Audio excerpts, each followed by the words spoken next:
You went in there without your shoes on?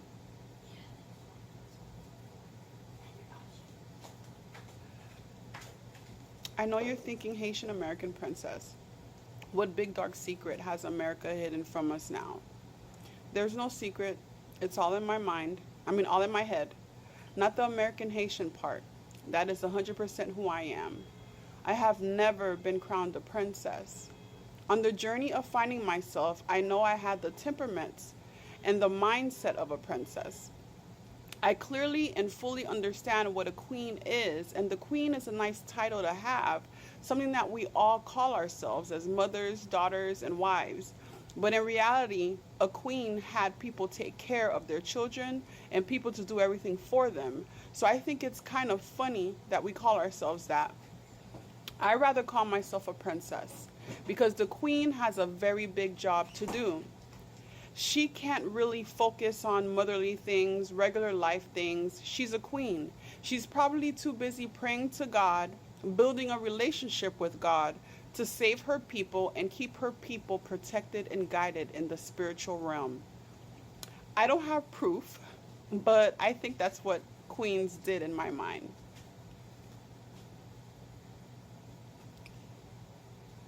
A princess is always protected and loved by her mother and father.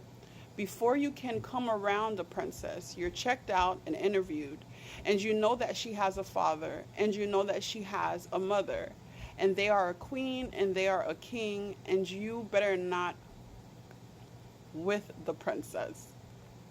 Princess Victoria was not even allowed to walk down the stairs by herself, according to the movie Young Victoria.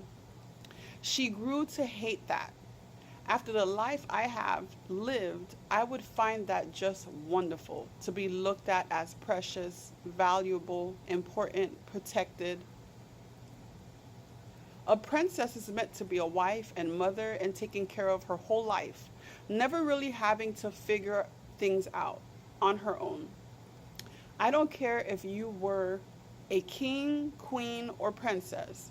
A king and queen has nations to worry about. People go through things, but a princess, I can imagine, goes through natural things that has to do with feelings and emotions, growth, faith, and her purpose, and always wanting to make someone proud of her. She is used to everyone around her being a leader and a teacher, and her just being the student, just the way I would like it, and be content if I was ever a princess. She leaves her mother and father to go to her husband, who will now be everything to her that her parents was. If my mother and father was alive and they were rich, if I was born rich, which Bob Proctor did say I really was, actually, that we are all born rich. Bob Proctor did have a book that said that we were born rich. But if I was born rich, my parents would have been the type of parents that would have taken care of me, would have spoiled me, would have given me and my brothers everything we wanted, but that's not who we are. That's not who we are. That's not what we came from. We were poor, very poor, and our life was ruined. Our home was broken. My mom's dream was broken. She was the wife with the husband and the three kids and the house and the imaginary picket fence in Carroll City, Florida. It was a little more hood when I grew up there. Memories that were made to be happy was the most darkest in that time frame of being a child. Besides the curse put on my mom in my mind, in my head, being a young American born girl and Haitian being an American born girl and Haitian parents to Haitian parents, kids were the meanest. Kids that looked just like me. The fear I had every day because I was living in America where we are taught by white teachers that their white ancestors were slave owners who beat us, hung us, and discriminated against us. The reason that it took me so long to really grasp racism and what happened on American soil not too long ago, That is because the first time I experienced that was by my own people. I wasn't screaming Black Power because I was bullied by my own. It's crazy thinking about it more and more, even with women. It's white women, of course, besides my immediate family, that would tell me I am beyond beauty and should be a model. I'm not saying this for a cookie. That was my life. Racism took me a little longer to grasp because I spent the majority of my time trying to heal from the lack of connection my people felt toward me, accusing me of not being hood enough, not ghetto enough, as if my journey wasn't enough. Like my nappy, very, very nappy hair isn't enough. I have to curse and beat people's, pull out my clip if anyone talks about my mama. Then I would be accepted. That's what is cool. Sadly, this is what is being taught to my people. If you speak or behave any other way, you're a Black person trying to be white.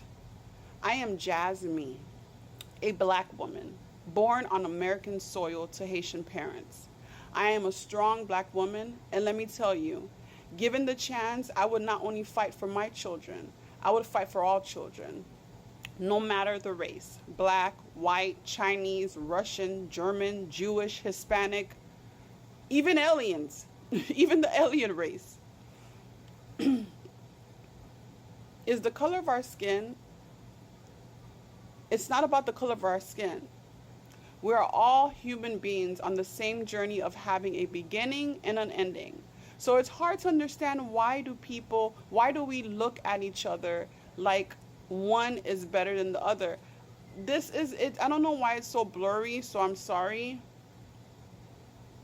Like the page is blurry.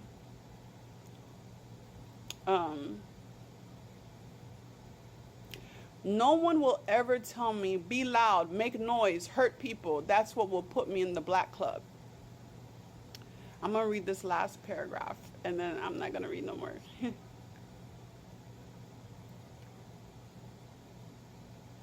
I experienced racism twice in my life, and it was the worst feeling, the scariest, the loneliest.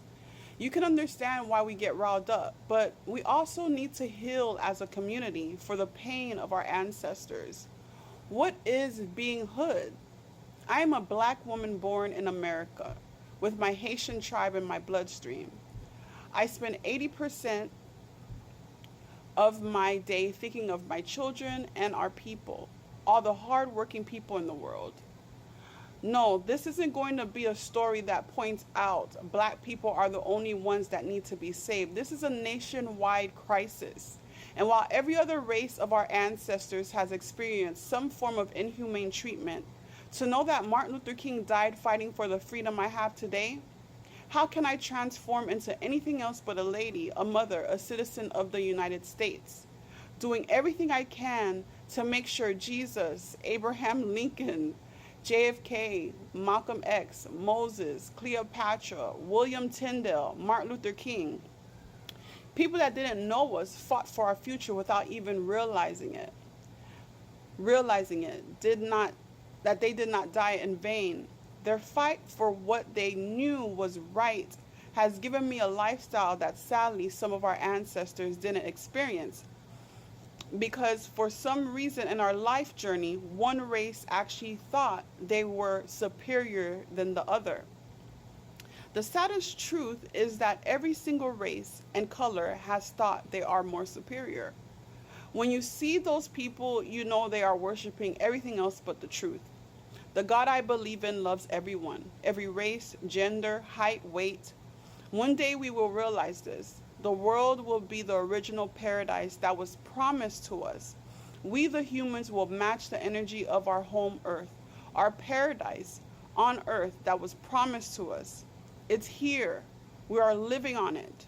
We are too spoiled and privileged to accept and share gratitude and our gift, Mother Earth, our home earth.